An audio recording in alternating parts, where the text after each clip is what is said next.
ओरी की फसल सारी की सारी डाढ़ की भेंट हो चुकी थी। वैशाख तो किसी तरह कटा, मगर जेठ लगते लगते घर में अनाज का एक दाना न रहा। 5-5 पेट खाने वाले और घर में अनाज नदारद। दोनों जून न मिले, 1 जून तो मिलना ही चाहिए। भरपेट न मिले, आधा पेट तो मिले। निराहार कोई कै दिन रह सकता है। उधार ले तो किससे? गांव के सभी छोटे बड़े महाजनों से तो मुंह चुराना पड़ता था। मजूरी भी करे तो किसकी? जेठ में अपना ही काम ढेरों था। ऊख की सिंचाई लगी हुई थी, लेकिन खाली पेट मेहनत भी कैसे हो। सांझ हो गई थी। छोटा बच्चा रो रहा था। माँ को भोजन न मिले तो दूध कहाँ से निकले। सोना परिस्थिति समझती थी, मगर रूपा क्या समझे। बार बार रोटी रोटी चिल्ला रही थी। दिन भर तो कच्ची अमिया से जी बहला, मगर अब तो कोई ठोस चीज चाहिए। ओरी दुलारी सहुआइन से अनाज उधार मांगने गया था, पर वह दुकान बंद करके पैठ चली गई थी। मंगरू साह ने केवल इनकार ही न किया, लताड़ भी दी। उधार मांगने चले हैं, 3 साल से ढेला सूद नहीं दिया, उस पर उधार दिए जाओ। अब आकबत में देंगे। खोटी नियत हो जाती है तो यही हाल होता है।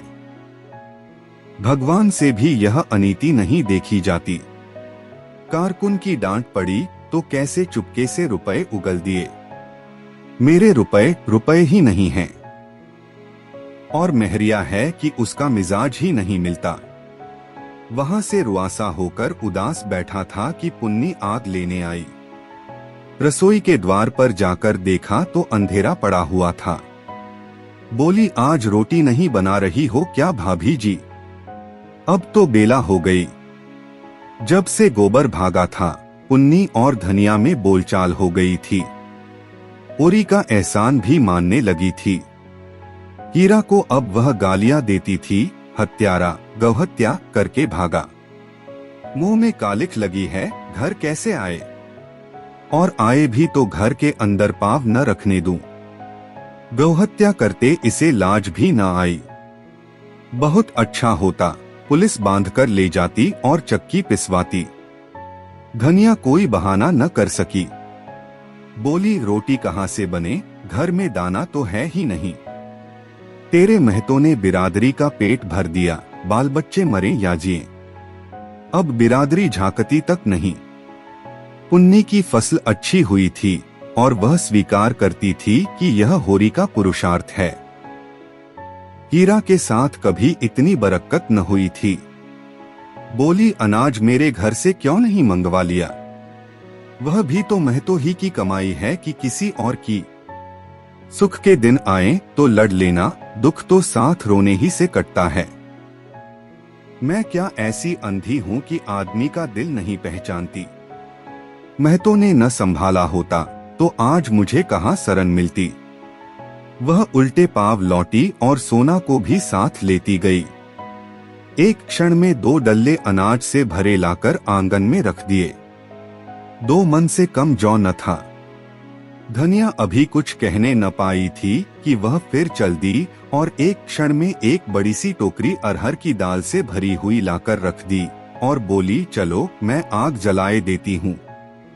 धनिया ने देखा तो जौ के ऊपर एक छोटी सी डलिया में 4-5 सेर आटा भी था।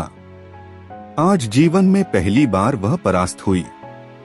आंखों में प्रेम और कृतज्ञता के मोती भरकर बोली, सबका सब उठा लाई कि घर में भी कुछ छोड़ा।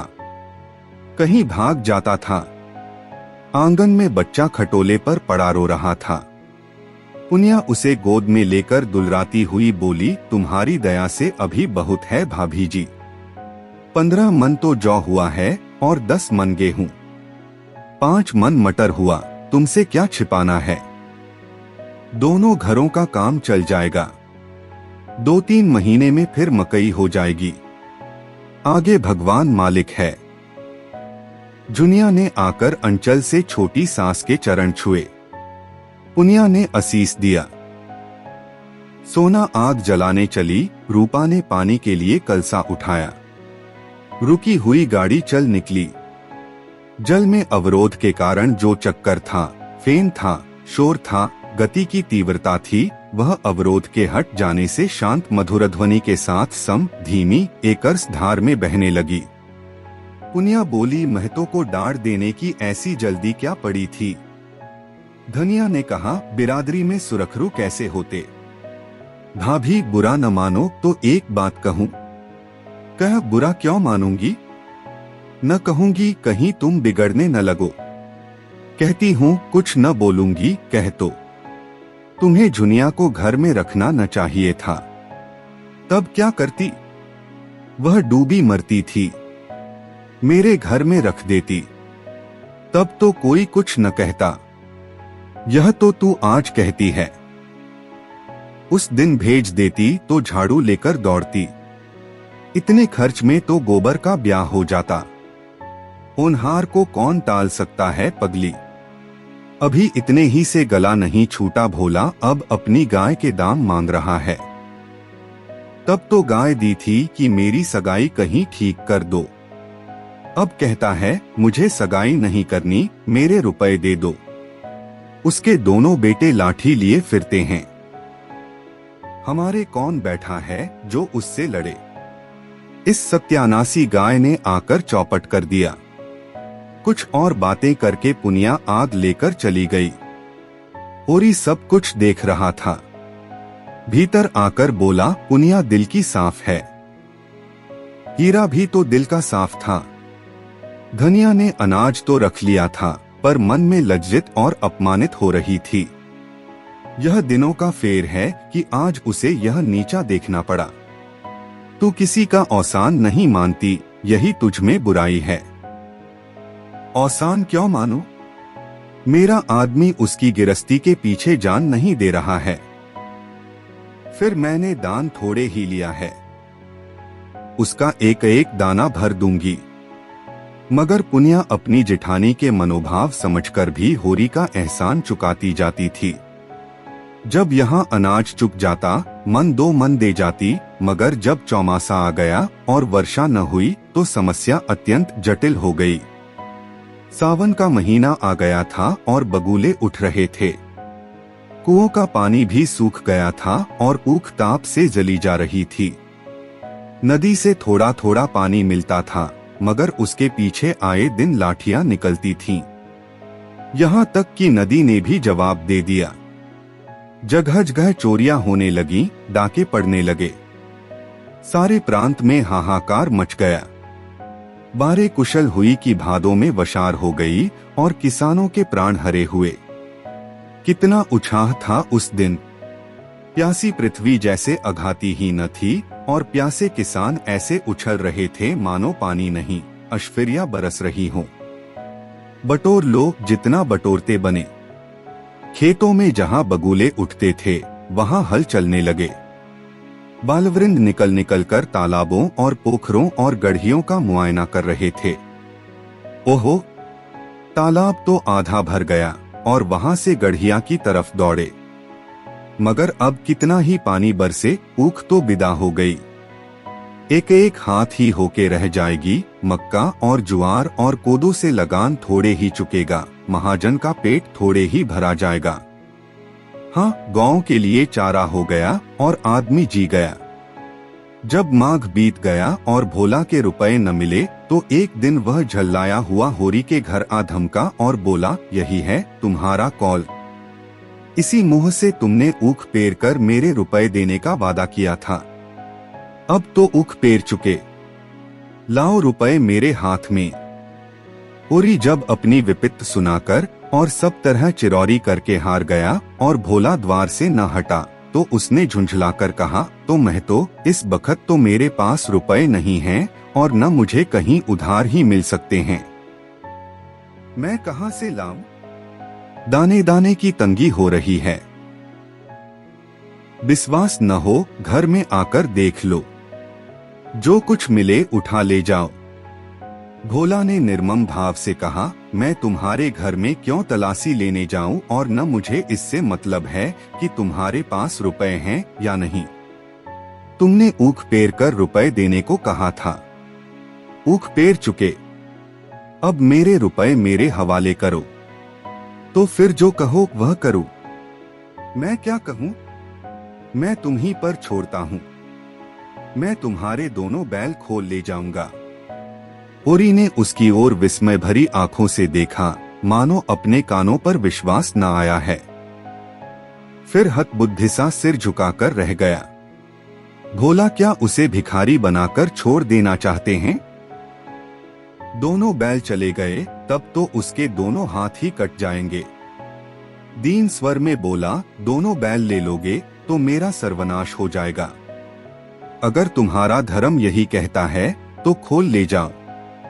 तुम्हारे बनने बिगड़ने की मुझे परवाह नहीं है। मुझे अपने रुपए चाहिए, और जो मैं कह दूं मैंने रुपए दे दिए। भोला सन्नाटे में आ गया। उसे अपने कानों पर विश्वास न आया। होरी इतनी बड़ी बेईमानी कर सकता है, यह संभव नहीं। उग्र होकर बोला, अगर तुम हाथ में गंगाजली लेकर कह दो कि मैंने रुपए दे दिए तो सबर कर लूं। कहने का मन तो चाहता है, मरता क्या न करता, लेकिन कहूंगा नहीं। तुम कह ही नहीं सकते। हाँ भैया, मैं नहीं कह सकता। हंसी कर रहा था। एक क्षण तक वह दुविधा में पड़ा रहा। फिर बोला, तुम मुझसे इतना बैर क्यों पाल रहे हो भोला भाई? जुनिया मेरे घर में आ गई तो मुझे कौन सा सरग मिल गया?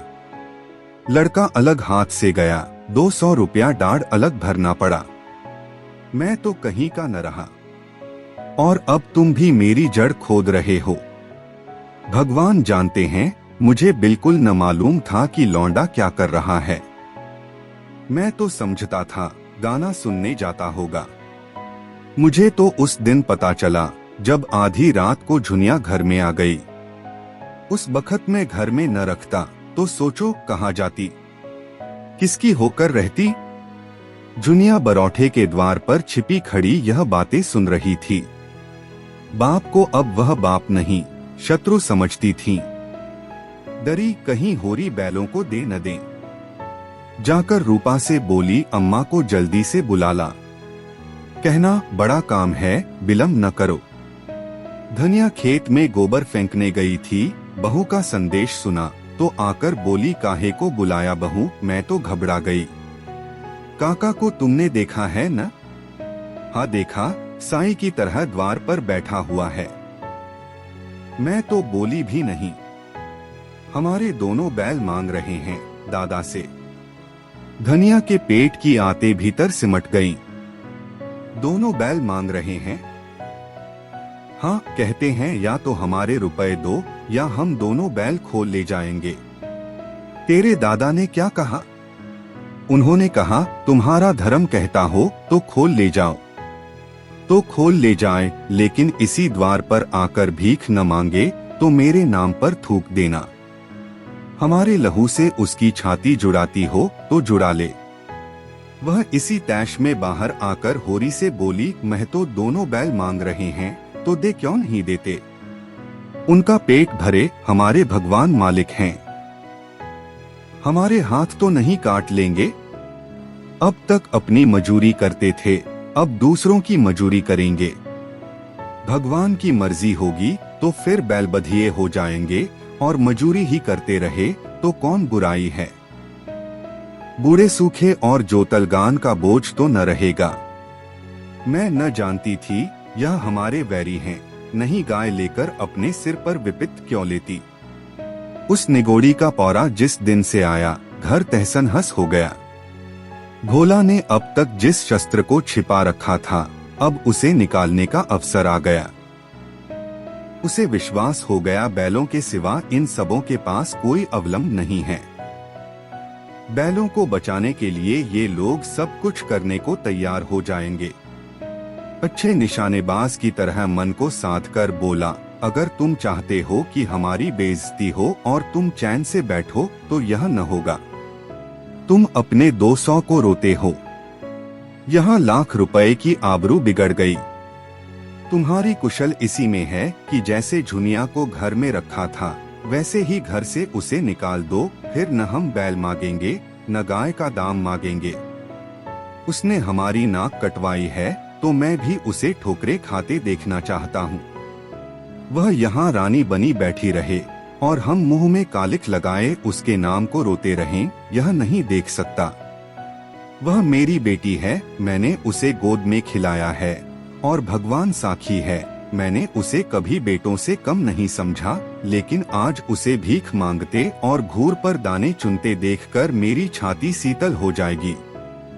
जब बाप होकर मैंने अपना हृदय इतना कठोर बना लिया है, तब सोचो मेरे दिल पर कितनी बड़ी चोट लगी होगी। इस मुहजली ने 7 पुस्त का नाम डुबा दिया और तुम उसे घर में रखे हुए हो। यह मेरी छाती पर मूंग दलना नहीं तो और क्या है। धनिया ने जैसे पत्थर की लकीर खींचते हुए कहा, तो मैं तो मेरी भी सुन लो। जो बात तुम चाहते हो वह न होगी, 100 जन्म न होगी। दुनिया हमारी जान के साथ है। तुम बैल ही तो ले जाने को कहते हो, ले जाओ। अगर इससे तुम्हारी कटी हुई नाक जुड़ती हो तो जोड़ लो, पुरखों की आबरू बचती हो तो बचा लो। दुनिया से बुराई जरूर हुई। जिस दिन उसने मेरे घर में पाँव रखा, मैं झाड़ू लेकर मारने उठी थी, लेकिन जब उसकी आंखों से झरझर आंसू बहने लगे तो मुझे उस पर दया आ गई। तुम अब बूढ़े हो गए महतो, पर आज भी तुम्हें सगाई की धुन सवार है। फिर वह तो अभी बच्चा है। भोला ने अपील भरी आंखों से होरी को देखा। सुनते हो होरी इसकी बातें? अब मेरा दोस्त नहीं, मैं बिना बैल लिए न जाऊंगा।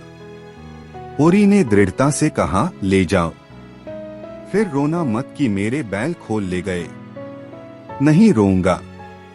भोला बैलों की पगहिया खोल ही रहा था कि झुनिया चकतियोंदार साड़ी पहने बच्चे को गोद में लिए बाहर निकल आई और किंपत स्वर में बोली, काका लो मैं इस घर से निकल जाती हूँ और जैसी तुम्हारी मनोकामना है उसी तरह भीख मांगकर अपना और बच्चे का पेट पालूंगी, और जब भीख भी न मिलेगी तो कहीं डूब मरूंगी। भोला खिसियाकर बोला, दूर हो मेरे सामने से, भगवान न करे मुझे फिर तेरा मुंह देखना पड़े। कुलिच्छनी कुलकलंकिनी कहीं की, अब तेरे लिए डूब मरना ही उचित है। दुनिया ने उसकी ओर ताका भी नहीं। उसमें वह क्रोध था जो अपने को खा जाना चाहता है, जिसमें हिंसा नहीं आत्मसमर्पण है। धरती इस वक्त मुंह खोलकर उसे निगल लेती तो वह कितना धन्य मानती। उसने आगे कदम उठाया, लेकिन वह 2 कदम भी न गई थी कि धनिया ने दौड़कर उसे पकड़ लिया और हिंसाभरे स्नेह से बोली, तू कहाँ जाती है बहू, चल घर में। यह तेरा घर है, हमारे जीते भी और हमारे मरने के पीछे भी। डूब मरे वह जिसे अपनी संतान से बैर हो। इस भले आदमी को मुंह से ऐसी बात कहते लाज नहीं आती। मुझ पर धौंस जमाता है नीच, ले जा बैलों का रकत पी। दुनिया रोती हुई बोली, अम्मा जब अपना बाप होके मुझे धिक्कार रहा है तो मुझे डूब ही मरने दो। मुझ अभागिनी के कारण तो तुम्हें दुहक ही मिला। जब से आई तुम्हारा घर मिट्टी में मिल गया। तुमने इतने दिन मुझे जिस प्रेम से रखा माँ भी न रखती। भगवान मुझे फिर जन्म दें तो तुम्हारी कोख से दें, यही मेरी अभिलाषा है। धनिया उसको अपनी ओर खींचती हुई बोली, वह तेरा बाप नहीं है, तेरा बैरी है, हत्यारा। माँ होती तो अलबत्ते उसे कलक होता। ला सगाई। महरिया जूतों से न पीटे तो कहना। दुनिया सास के पीछे पीछे घर में चली गई। उधर भोला ने जाकर दोनों बैलों को खूंटों से खोला और हाँकता हुआ घर चला, जैसे किसी नेवते में जाकर पूरियों के बदले जूते पड़े हों। अब करो खेती और बजाओ बंसी। मेरा अपमान करना चाहते हैं सब, न जाने कब का बैर निकाल रहे हैं। नहीं, ऐसी लड़की को कौन भला आदमी अपने घर में रखेगा। सबके सब बेशरम हो गए हैं। लौंडे का कहीं ब्याह न होता था इसी से। और इस राड झुनिया की ढिठाई देखो कि आकर मेरे सामने खड़ी हो गई। दूसरी लड़की होती तो मुंह न दिखाती। आंख का पानी मर गया है। सबके सब दुष्ट और मूर्ख भी हैं। समझते हैं दुनिया अब हमारी हो गई। यह नहीं समझते जो अपने बाप के घर न रही वह किसी के घर नहीं रहेगी। समय खराब है, नहीं बीच बाजार में इस चुड़ैल धनिया के झोंटे पकड़कर घसीटता। मुझे कितनी गालियां देती थी। फिर उसने दोनों बैलों को देखा, कितने तैयार हैं, अच्छी जोड़ी है, जहां चाहूं 100 रुपए में बेच सकता हूं, मेरे 80 रुपए खरे हो जाएंगे। अभी वह गांव के बाहर भी न निकला था कि पीछे से दातादीन, पटेश्वरी, शोभा और 10-20 आदमी और दौड़े आते दिखाई दिए। भोला का लहू सर्द हो गया। अब फौजदारी हुई, बैल भी छिन जाएंगे, मार भी पड़ेगी। वह रुक गया कमर कसकर। मरना ही है तो लड़कर मरेगा। दातादीन ने समीप आकर कहा, यह तुमने क्या अनर्थ किया भोला है? उसके बैल खोल लाए, वह कुछ बोला नहीं, इसी से शेर हो गए। सब लोग अपने अपने काम में लगे थे, किसी को खबर भी न हुई। होरी ने जरा सा इशारा कर दिया होता तो तुम्हारा एक एक बाल चुन जाता। भला चाहते हो तो ले चलो बैल, जरा भी भलमनसी नहीं है तुम में।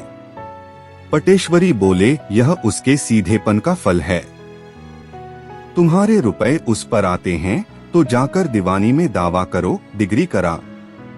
बैल खोल लाने का तुम्हें क्या अख्तियार है?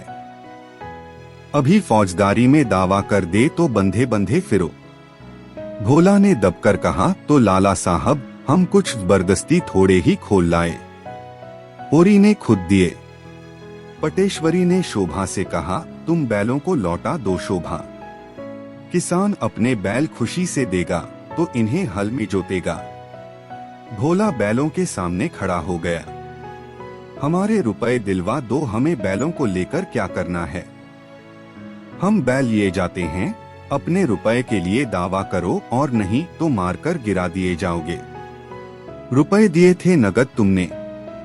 एक कुलिच्छनी गाय बेचारे के सिर मढ़ दी और अब उसके बैल खोले लिए जाते हो। भोला बैलों के सामने से न हटा, खड़ा रहा गुमसुम, दृढ़, मानो मारकर ही हटेगा। पटवारी से दलील करके वह कैसे पेश पाता? दातादीन ने एक कदम आगे बढ़कर अपनी झुकी कमर को सीधा करके ललकारा, तुम सब खड़े ताकते क्या हो, मार के भगा दो इसको। हमारे गांव से बैल खोल ले जाएगा। बंशी बलिष्ठ युवक था। उसने भोला को जोर से धक्का दिया। भोला संभल न सका, गिर पड़ा। उठना चाहता था कि बंशी ने फिर एक घूंसा दिया। होरी दौड़ता हुआ आ रहा था। भोला ने उसकी ओर 10 कदम बढ़कर पूछा, ईमान से कहना होरी महतो, मैंने बैल जबरदस्ती खोलिए। दातादीन ने इसका भावार्थ किया, यह कहते हैं कि होरी ने अपने खुशी से बैल मुझे दे दिए, हम ही को उल्लू बनाते हैं। होरी ने सकुचाते हुए कहा, यह मुझसे कहने लगे या तो झुनिया को घर से निकाल दो या मेरे रुपए दो, नहीं तो मैं बैल खोल ले जाऊंगा। मैंने कहा, मैं बहू को तो न निकालूंगा, न मेरे पास रुपए हैं, अगर तुम्हारा धर्म कहे तो बैल खोल लो। बस मैंने इनके धर्म पर छोड़ दिया और इन्होंने बैल खोल लिए। पटेश्वरी ने मुंह लटका कर कहा, जब तुमने धर्म पर छोड़ दिया तब कोई की जबरदस्ती? उसके धर्म ने कहा, लिए जाता है। जाओ भैया, बैल तुम्हारे हैं। दातादीन ने समर्थन किया, हाँ, जब धर्म की बात आ गई तो कोई क्या कहे। सबके सब होरी को तिरस्कार की आंखों से देखते परास्त होकर लौट पड़े और विजी भोला शान से गर्दन उठाए बैलों को ले चला।